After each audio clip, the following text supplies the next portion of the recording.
Welcome my dear student. আমি আবারও তোমাদের সামনে হাজির হয়েছি সেই রাইট বা কারেক্ট ভার্ব ফর্ম নিয়ে। আমি বললাম পরপর আমি 10টা পার্ট 1, 2, 3 ছোটো ছোটো ভিডিও আমি 10টা পার্টে ছাড়বো। তোমরা অবশ্যই দেখবে, শেয়ার করবে এবং আমার চ্যানেলটাকে অবশ্যই সাবস্ক্রাইব করবে। ঠিক আছে, আমি কথা বাড়াবো না। ঠিক আছে, কারেক্ট বা রাইট ফর্ম অফ ভার্ব হচ্ছে পার্ট, এখানে 4 দেওয়া আছে, 4 নম্বর পার্ট চলছে এটা। অর্থাৎ এর আগে অনেক ছেড়েছি, আরো মোটামুটি 40-50টা ভিডিও ছাড়া আছে। তোমরা দেখবে হচ্ছে এই যে মনে রাখবার কৌশল, এই মনে রাখবার কৌশলটা আমি আবারও চলে এসেছি। ঠিক আছে, কিভাবে ছন্দে ছন্দে ছন্দে ছন্দে ঠিক আছে কারেক্ট ভার্ব ফর্ম করা যায়। তাহলে মনে রাখতে হবে আগুয়ান ফেডো একটা কথা। তাহলে মনে রাখতে হবে আমি যদি করি 1, 2, 3, 4, 5, 6, 7, 8, 9, 10।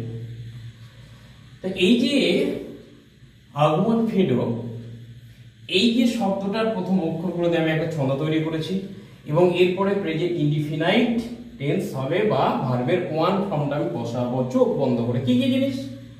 এতে হচ্ছে অলওয়েজ, আরতে হচ্ছে অবশ্যই রেগুলারলি।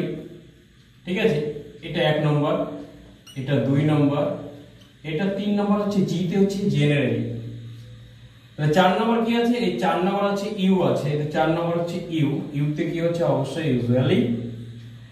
এবং 5 নম্বর কি আছে? ও আছে। দেখবে ওতে হচ্ছে মনে রাখতে হবে কি আছে? ওতে হচ্ছে ওকেশনালি। আর অবশ্যই 6 নম্বরে কি আছে?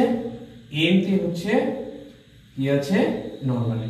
তাহলে এই যে আমি প্রথমকার অক্ষরগুলো দিয়ে, অর্থাৎ এই আরগুয়ান ফেডো একটা শব্দ, তার প্রথম অক্ষরগুলো নিয়েছি।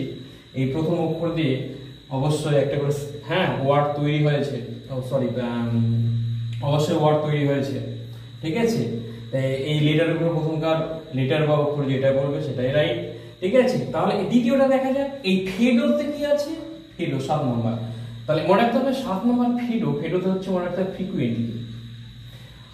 এইটি হচ্ছে 8 নম্বরে ই আছে, ইতে কি আছে? এভরিডে। আর ডিতে হচ্ছে 9 নম্বর আছে, দেখবে ডেইলি। এবং ওতে হচ্ছে 10 নম্বর আছে হচ্ছে অফেন, নট অফটেন। তাহলে বলছে উচ্চারণটা কি করতে হবে? অফেন। ঠিক আছে, অফেন।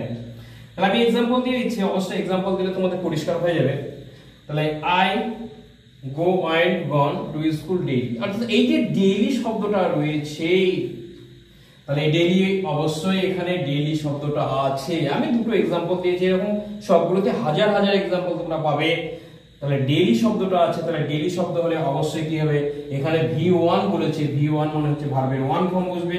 অবশ্যই আই এর সঙ্গে অবশ্যই এখানে এস বা ইয়ে যোগ হবে না, গো হবে। ঠিক আছে, এই রামুর আবার 3%। ঠিক আছে, তাহলে কি হবে এখানে? তাহলে মনে রাখতে হবে কি? রামু ইট, তাহলে এট। ঠিক আছে, এবং ইটেন এখানে অবশ্যই এস একটা যুক্ত হবে। সফট ড্রিঙ্ক ওকেশনালি, মাঝে মধ্যে সে কি করে। আবার মনে মনে অনেকেই ভাবছে, ঠিক আছে, এখানে যদি সফটের জায়গায় যদি অন্য কিছু হতো, ঠিক আছে, সেটা পরের প্রশ্ন। ঠিক আছে, তো এই বলছে এই যে ড্রিঙ্ক, ঠিক আছে, এই ড্রিঙ্ক ওকেশনালি, অর্থাৎ সফট ড্রিঙ্ক মানে হচ্ছে আমরা যেগুলো কোকা কোলা থেকে শুরু করে পেপসি সেটাকেই বোঝাচ্ছি। ওকেশনালি খাই অনেকেই, সেই বার্থডে থেকে শুরু করে যাবতীয় সবগুলোতেই মোটামুটি খাওয়া হয় ঠান্ডা। ঠিক আছে, মানুষের শরীরকে ঠান্ডা রাখার জন্য। তো এই অবশ্যই কি হবে? রামু, ঠিক আছে, ইটস। ঠিক আছে, EATS, ইটস। তাহলে মনে রাখতে হবে কিসের কারণে? এই যে ওকেশনালি আছে, এই ওকেশনালি শব্দটার জন্য আমি ভার্বের ওয়ান ফর্ম অবশ্যই কি করলাম? ভার্বের হচ্ছে অবশ্যই ওয়ান ফর্মটা আমি বসালাম। ঠিক আছে, তাহলে এইভাবে ছন্দে ছন্দে অবশ্যই ভিডিও পেতে অবশ্যই আমার চ্যানেলটা কেডি গ্রামারওয়ালা উপরে অবশ্যই পাবে। ঠিক আছে, কেডি গ্রামারওয়ালা এই চ্যানেলটা অবশ্যই সাবস্ক্রাইব করবে এবং বন্ধু বান্ধবের মধ্যে তোমরা শেয়ার করবে। ঠিক আছে, থ্যাংক ইউ।